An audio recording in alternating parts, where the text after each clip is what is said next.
देश में एक बार फिर से लेटरल एंट्री प्रोसेस चर्चा में है। हालांकि राजनीतिक बयानों के बाद यूपीएससी की तरफ से निकाले गए विभिन्न 45 पदों पर अभी रोक लगा दी गई है। लेकिन सवाल ये है कि आखिर लेटरल एंट्री क्या होता है और अभी सरकार में कितने अधिकारी इसके जरिए काम कर रहे हैं। आज हम आपको बताएंगे कि लेटरल एंट्री प्रोसेस आखिर है क्या। बात करें लेटरल एंट्री पर राजनीति की, तो बता दें कि यूपीएससी ने 7 अगस्त को एक विज्ञापन जारी करते हुए 45 ज्वाइंट सेक्रेटरी, डिप्टी सेक्रेटरी और डायरेक्टर लेवल की भर्तियां निकाली थी। लेकिन सरकार के इस फैसले पर जमकर सियासी बवाल मचा हुआ है। कांग्रेस समेत ज्यादातर विपक्षी दलों ने आरोप लगाया था कि सरकार आरक्षण पर चोट कर रही है। इतना ही नहीं, एनडीए के घटक दलों ने भी फैसले की आलोचना की थी, जिसके बाद केंद्र सरकार ने लेटरल एंट्री के विज्ञापन पर रोक लगा दी है।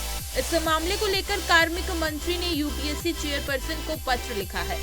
प्रधानमंत्री नरेंद्र मोदी के निर्देश पर सीधी भर्ती के विज्ञापन पर रोक लगा दी गई है। पत्र में लिखा है कि मोदी सरकार का मानना है कि सार्वजनिक नौकरियों में आरक्षण के साथ छेड़छाड़ नहीं होनी चाहिए। आखिर आपको बता दें कि ये सिस्टम क्या है। अब सवाल ये है कि आखिर लेटरल एंट्री सिस्टम है क्या। बता दें कि यूपीएससी लेटरल एंट्री के जरिए सीधे उन पदों पर उम्मीदवारों की नियुक्ति की जाती है जिन पद पर आईएएस रैंक के ऑफिसर यूपीएससी एग्जाम क्वालिफाई करके नियुक्त होते हैं। आसान भाषा में समझिए कि इन सिस्टम में विभिन्न मंत्रालयों, विभागों और संगठनों में सीधे उप सचिव यानी ज्वाइंट सेक्रेटरी और डायरेक्टर, डिप्टी सेक्रेटरी के पद पर उम्मीदवारों की नियुक्ति होती है। इसमें निजी क्षेत्रों से अलग अलग सेक्टर के एक्सपर्ट्स को सरकार में इन पद पर नौकरियां दी जाती हैं। इस सिस्टम पर यूपीएससी सिविल सेवा परीक्षा में हिस्सा नहीं लेता है और बिना एग्जाम के इंटरव्यू के जरिए प्राइवेट सेक्टर में एक्सपर्ट्स की इन पदों पर नियुक्ति की जाती है।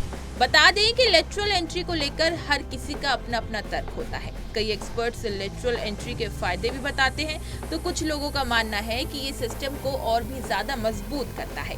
एक्सपर्ट्स का कहना है कि लेटरल एंट्री सिस्टम से सरकारी सेवाओं में एक्सपर्ट और अनुभव दोनों शामिल होते हैं। इससे काम और बेहतर होता है। इसके अलावा ब्यूरोक्रेसी की दक्षता और पारदर्शिता बढ़ती है। इंटरव्यू की वजह से चयन होने पर एक्सपर्ट में भी खास लोग चुनकर आते हैं और उन्हें इस फील्ड में काफी लंबा अनुभव होता है, जो सरकारी नीतियां बनाने में काफी फायदेमंद होती है। इसके अलावा लेटरल एंट्री में अधिकारियों की नियुक्ति जल्दी होती है और प्रशासनिक कार्यों में भी तेजी आती है। बता दें कि इस बार 45 पदों के लिए यूपीएससी ने विज्ञापन निकाला था, जिसे वापस ले लिया गया है। इससे पहले 2019 में 8 ज्वाइंट सेक्रेटरी पदों पर नियुक्ति की गई थी। इसके बाद 2022 में 30 अधिकारी यानी 3 ज्वाइंट सेक्रेटरी और 27 डायरेक्टर का चयन किया गया था। वहीं 2023 में 37 पदों के लिए भर्ती की सिफारिश की गई थी, जिसमें से 20 अधिकारी, ज्वाइंट सेक्रेटरी, डायरेक्टर और डिप्टी सेक्रेटरी भी शामिल थे। रिपोर्ट्स के मुताबिक पिछले 5 साल में इन स्तरों पर अब तक 63 नियुक्तियां लेटरल एंट्री के माध्यम से की गई हैं और वर्तमान में 57 ऐसे अधिकारी इस मौजूदा वक्त में तैनात हैं। इसी तरह की तमाम खबरें और अन्य अपडेट्स के लिए बने रहिए हमारे साथ और देखते रहिए punjabkesari.com।